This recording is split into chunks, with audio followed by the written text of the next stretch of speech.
Mëngjesin e ditës së sotme, besimtarët musliman lushnjar të grup moshave të ndryshme që falnin namazin, të cilin e drejtoi imami Alban Puka, mbushën sheshin qendror të qytetit.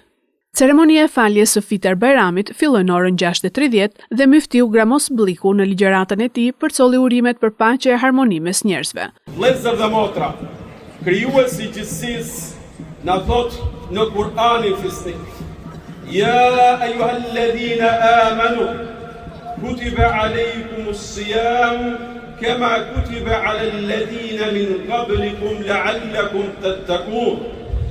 O ju që besuat, u është bërë juve obligim agjërimi i muajit të madhëshëm të Ramazanit, ashtu siç u bë obligim dhe për popuj që ishin përpara jush, me qëllim që ta arrini devotshmërinë.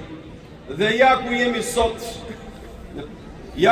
sot, ku ne e përmbushëm këtë detyrim hyjnor. Pra, a është ky një gëzim sepse ne e mbaruam këtë muaj, këtë urdhër hyjnor, apo është ky një gëzim pasi ne kurorzuam një detyrë të vështirë dhe fisnike? Me plot zemrën ju uroj gëzuar festën e Fitër Kurbanit.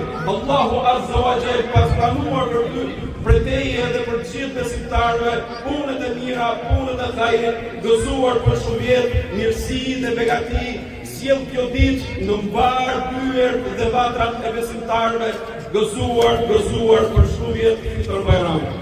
Besimtarët gjithashtu uruan njëri tjetrin për festën e Fitër Bajramit. Fitër Bajrami shënon mbylljen e agjërimit një mujor dhe lidhet ngushtë me aktin e bamirësisë, pasi besimtarët musliman para festës shpërndajnë lëmosh për të ndihmuar familjet në nevojë, me qëllim që gëzimi i kësaj dite të ndahet nga të gjithë.